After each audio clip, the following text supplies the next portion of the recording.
Hi, this is Jyoti here. Welcome to Chopat Tech Guru. In today's session, I'm going to discuss regarding the Fast API.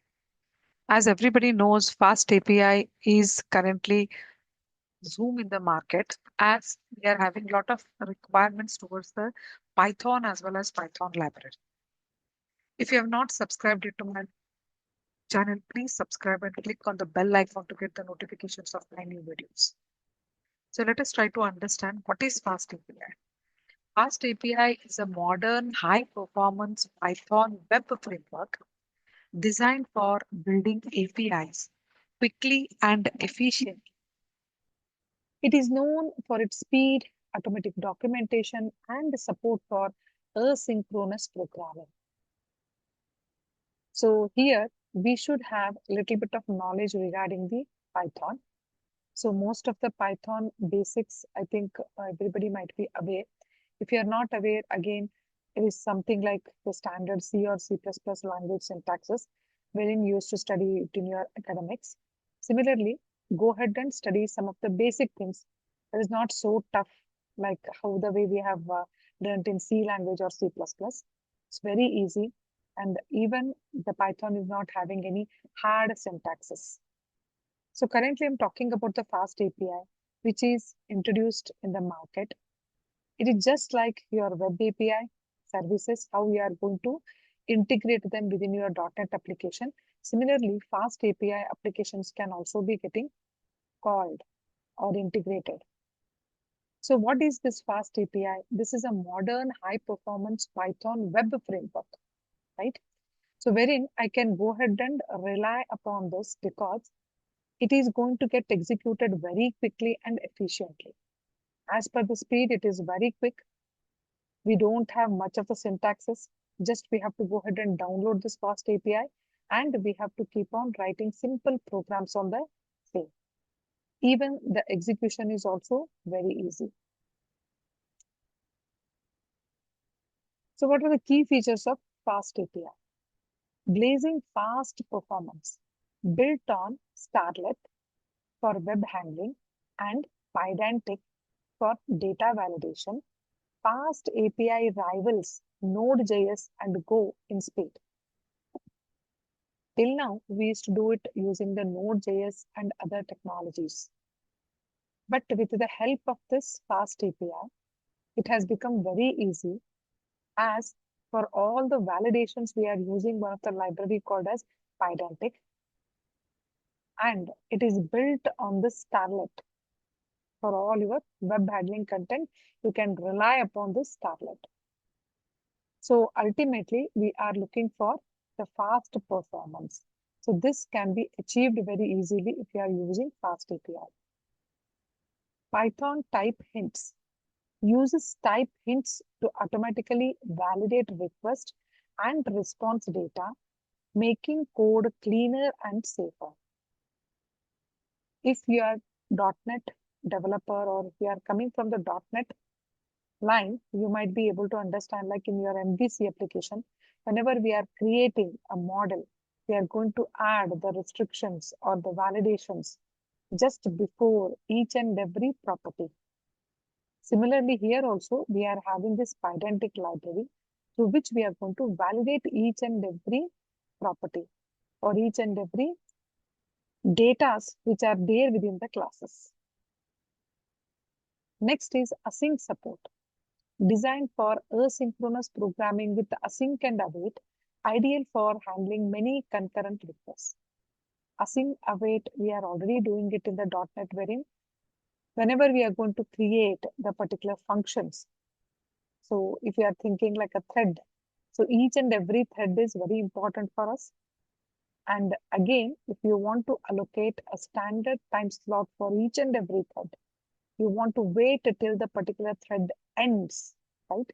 So async await, using that particular techniques only, they are using this Fast API. So there is a async await support towards Fast API. Auto-generated documents automatically creates interactive API documentation using Swagger UI and Redoc, so you can test endpoints without extra setup. In your MVC applications, if you remember, whether it is ASP.NET Core, Razor Pages, or ASP.NET Core MVC applications, we used to add the Swagger support in the program.cs or startup.cs, right?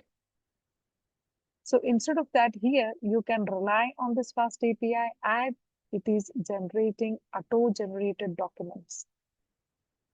So all your API documentation is done using the Swagger UI so that you can get the entire set of endpoints which you have written it inside your program very easily.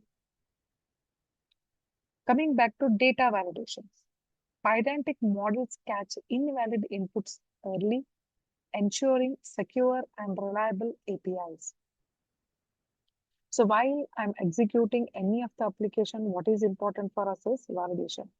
If everything is working properly with respect to our models, we can rely during the execution time. Next is standards based, fully compatible with OpenAPI and JSON schema, making it easy to integrate with other tools. So here, how we are having many of the technologies nowadays, we want just the particular integration to happen very easily, or it should be compatible, it should be flexible enough with respect to our .NET applications or any other applications. So here you can rely on this fast API as it is entirely standards based. Now let us go ahead and check it out, like how to install this. So usually the installation using the Python is getting done using pip. So currently I'm just opening the command prompt. Here in the command prompt, let us go ahead and give the simple commands like pip install fast API UVCore. So what is this fast API? This fast API is the framework which I want to install, and UVCore is your server. This usually we call it as ASGI server that runs your application. So I want to install both the things. If you want to install separately, you can go ahead with pip install fast API, pip install UVCore. That is also fine. Currently, I'm installing both the things together. Just press enter. Whatever the packages are there, automatically it will get updated. If you are already having the latest version, that is perfectly fine. If any updates are there, you can always go ahead and reinstall so that whatever the updates as on date will be updated to your package, right? So now I want to see the help first of all, fast API -help, right? So you can see a big list of information. This CLI commands, I think most of the people are already used to it because we used to do it in ASP.NET Core applications. So you're having --version, -verbose, --install, -help. So like this, you are having many of the commands. So whichever one you want, you can go ahead and do this. For the commands, you are having dev, run, deploy, login, logout, who am I, unlink, environment, etc. Fine. So let us see the version of this fast API --version. So it is going to display the version here. As of now, I'm having 0.0.13. So whichever the version you have downloaded, accordingly, you'll be getting the version. This is just a small introduction regarding the fast API. In our next video, we will see how to create a simple fast API application and how to execute the same. Hope you have enjoyed the video. Please subscribe to my channel and click on bell icon to get the notifications of new videos. Thanks for watching. Thank you.